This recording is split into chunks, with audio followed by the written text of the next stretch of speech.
En esta clase vamos a estudiar las funciones definidas por el usuario en MATLAB. El lenguaje de programación MATLAB se construye alrededor de funciones. Una función es una pieza de código de computación que acepta un argumento de entrada del usuario y produce una salida al programa. Las funciones ayudan a programar eficientemente y su uso evita reescribir código para cálculos que se realizan con frecuencia.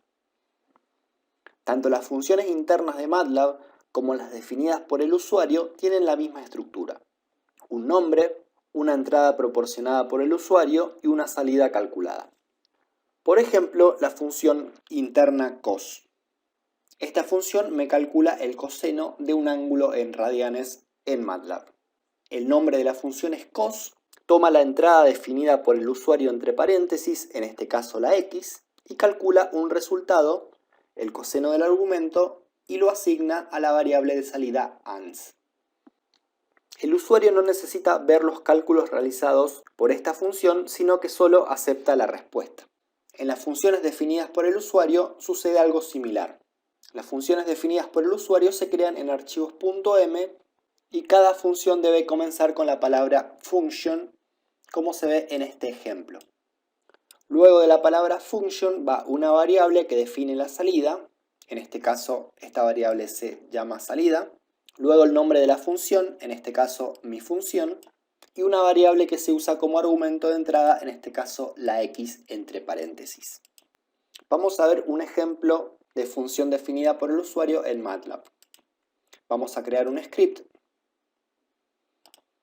y vamos a crear una función que me calcula el valor de un polinomio de tercer orden. El polinomio es 3 por x al cubo menos 5 por x al cuadrado más 2 por x menos 7. Entonces vamos a crear una función que me calcula el valor de esta función para determinados valores de x. Le vamos a llamar polinomio. En la primera línea dijimos va function, luego una variable que defina la salida, en este caso la variable i, el nombre de la función, que es polinomio, y entre paréntesis el argumento de entrada, en este caso x. En la siguiente línea es conveniente escribir un texto que me describa qué hace la función. En este caso, calcula el valor de un polinomio de tercer orden. A continuación se escribe la función i igual, dijimos, 3 por x al cubo menos 5 por x al cuadrado más 2 por x menos 7. Y vamos a escribir una línea más que me grafique y en función a la entrada x.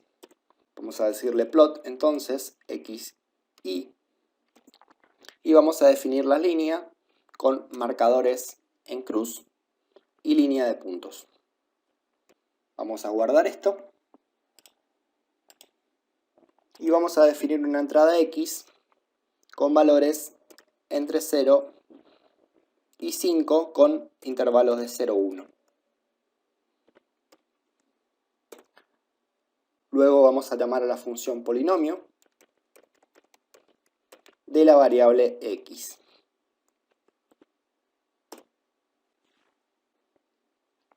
Vemos que en la salida me calculó todos los valores del polinomio, es decir, para cada valor de x me arrojó una respuesta en y, que están aquí también en la ventana de comandos, y además me graficó x en función a y con línea de puntos y marcadores en forma de cruces, como lo definí en la función plot. Es muy importante el texto que pongo dentro de la función, porque cuando le pedimos la ayuda de esa función, por ejemplo con el comando help de polinomio, que es nuestro nombre de la función, lo que me sale es ese texto que me ayuda a entender qué hace la función sin tener que entrar en el script. Otra cosa a tener en cuenta es que cuando defino una función en un script se me aparece, en lugar del clásico símbolo de script, está f de x aquí en el símbolo, definiéndome que ese script es en realidad una función. El nombre del archivo que ponemos aquí, en el punto M, debe ser igual al nombre de la función como dijimos anteriormente. Los nombres de las funciones, al igual que en el caso de los nombres de variables, deben empezar con una letra, pueden formarse únicamente con letras, números y el guión bajo, y no pueden usar nombres reservados por MATLAB como vimos en la clase de variables. También podemos definir directamente la función polinomio y darle un valor directamente en el argumento, por ejemplo 4, y ahora en la respuesta sale directamente el valor y en el gráfico me aparece graficado únicamente ese valor. Veamos otro ejemplo, en este caso un ejercicio de metalurgia. Los metales en estado sólido son cristales. Un trozo de metal pulido y atacado químicamente revelará su estructura cristalina bajo un microscopio como se observa en esta figura de aquí. Como puede observarse, cada cristal, denominado grano en la metalurgia, es de un tamaño y forma diferentes. Aquí se ven los bordes de grano que definen cada uno de estos cristales. El tamaño de los granos afecta la resistencia del material. Cuantos más finos, es decir, cuanto más pequeños sean los granos, más duro será el metal. Puesto que es difícil determinar un tamaño de grano promedio, la ASTM, la American Society for Testing and Materials, desarrolló una técnica estándar. Una muestra de metal se examina bajo un microscopio a una amplificación de 100 por y se cuenta el número de granos en una pulgada cuadrada. La ecuación relevante aquí es n igual a 2n a la menos 1, donde n es el tamaño de grano definido por la ASTM, es un número, y n mayúscula es el número de granos por pulgada cuadrada a 100 por. Y aquí podemos trabajar esta expresión y despejar el número de tamaño de grano de la ASTM, n minúscula, como el logaritmo de los granos por pulgada cuadrada más el logaritmo de 2 dividido el logaritmo de 2. Vamos entonces a crear una función que me calcula el tamaño de grano ASTM en función al número de granos por pulgada cuadrada. Vamos a crear un nuevo script que luego va a ser una función. Le vamos a llamar grain size, tamaño de grano, ASTM. Vamos a escribir function, siempre primero. N minúscula, que es el tamaño de grano ASTM, variable de salida, igual la función grain size ASTM y el argumento que son los granos por pulgada cuadrada. Luego el texto que me dice que hace la función, calcula el tamaño de grano ASTM para valores de número de granos por pulgada cuadrada. Luego la función n igual, abrimos paréntesis, log 10 de n más log 10 de 2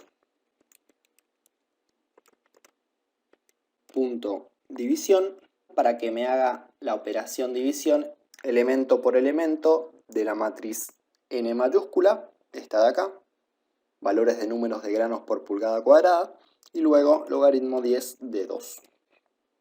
Expresamos así nuestra ecuación. Y luego le vamos a decir que me grafique tamaño de grano ASTM en función al número de granos. Plot n mayúscula, n minúscula, le vamos a poner una etiqueta, xlabel, número de granos por pulgada cuadrada al eje X. También le vamos a poner una etiqueta al eje Y y label, tamaño de grano ASTM, y le vamos a pedir una rejilla. Vamos a guardar esto. Vamos a crear una matriz n, número de granos por pulgada cuadrada, que vaya de el 1 hasta el 100 de 1 en 1. Vamos a llamar a la función grain size ASTM y el argumento, por supuesto, es n. Y vemos que me calcula en la variable ans todos los valores de tamaño de grano ASTM y también me grafica esta función de tamaño de grano ASTM en función al número de granos por pulgada cuadrada que ingresé con la variable matriz n. Puedo ingresar números individualmente como vimos en el caso anterior y me va a ir calculando valores uno por uno. Además de crear funciones con una entrada y una salida, MATLAB me permite crear funciones con múltiples entradas y múltiples salidas. Vamos a ver un ejemplo. Vamos a crear una función que me permita calcular los valores de velocidad y posición de un objeto en caída libre para una determinada velocidad inicial y en un tiempo determinado. Es decir, vamos a tener dos valores de entrada, la velocidad inicial y el tiempo que queremos calcular, y dos salidas, posición y velocidad. Vamos a crear una nueva función. En este caso le vamos a llamar caída libre. Vamos a hacer function, la variable de salida, le vamos a llamar salida, igual nombre de la función, caída libre, y vamos a poner dos argumentos, b0, y el tiempo. Vamos a escribir el texto, calcula espacio y velocidad en caída libre para una determinada velocidad inicial b0 y un tiempo t. Vamos a escribir ahora mis dos ecuaciones, las tenía escritas acá. Cuando el eje y positivo está hacia arriba tenemos esta expresión para el espacio y esta expresión para la velocidad. Espacio igual a b0 por tiempo, donde b0 es la velocidad inicial, menos 0,5 por la aceleración de la gravedad por el tiempo al cuadrado, y la velocidad es b0 menos la aceleración de la gravedad por el tiempo. Vamos a escribir entonces estas fórmulas, y igual b0 punto asterisco para el producto por t menos 0,5 por la aceleración de la gravedad, que es 981, por t punto al cuadrado. Y la velocidad b será igual a b0 menos 981 por el tiempo. Vamos a graficar el espacio en función al tiempo. Además del espacio vamos a plotear la velocidad en función al tiempo. Vamos a crear una nueva figura, por eso el comando figure, para que no se me sobrescriba en la anterior. Y ahora sí vamos a plotear tiempo y velocidad. Vamos a crear dos figuras distintas, por eso el comando figure. Si quieren profundizar en esto, tienen el video de la clase de graficación, que se los dejo en las tarjetas. Y finalmente vamos a asignarle a la salida una tabla en donde me exprese en columnas el tiempo, el espacio y la velocidad. Vamos a guardar esto y vamos a llamar a la función caída libre. Fíjense que acá me aparece el primer argumento b0 pintado en azul. Quiere decir que tengo que ingresar ese número, que vamos a poner que sea 5 metros por segundo.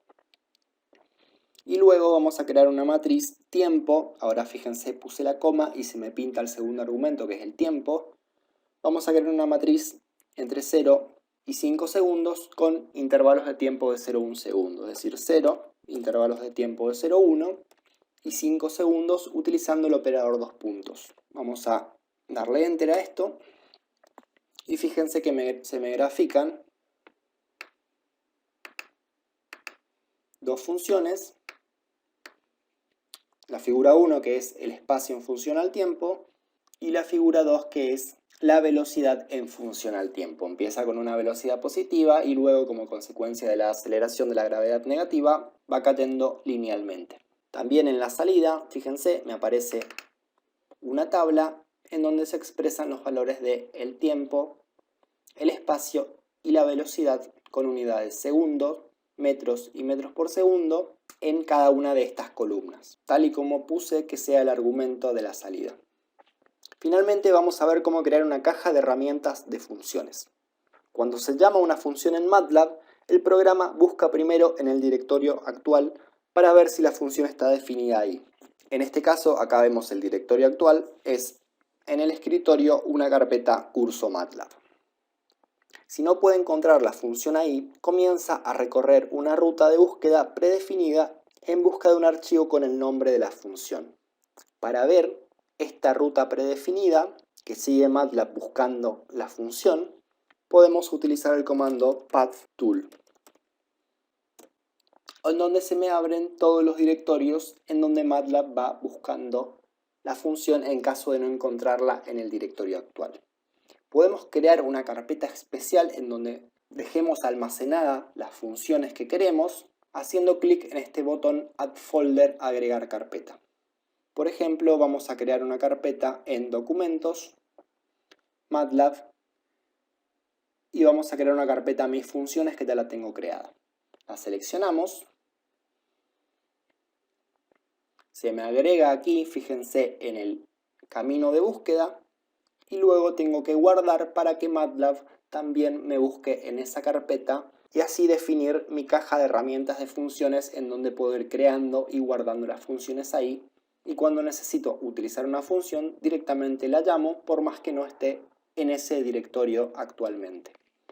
Una vez que la guarde, puedo salir y la próxima vez que llame una función que esté en esa carpeta, MATLAB me la va a reconocer y me la va a correr normalmente.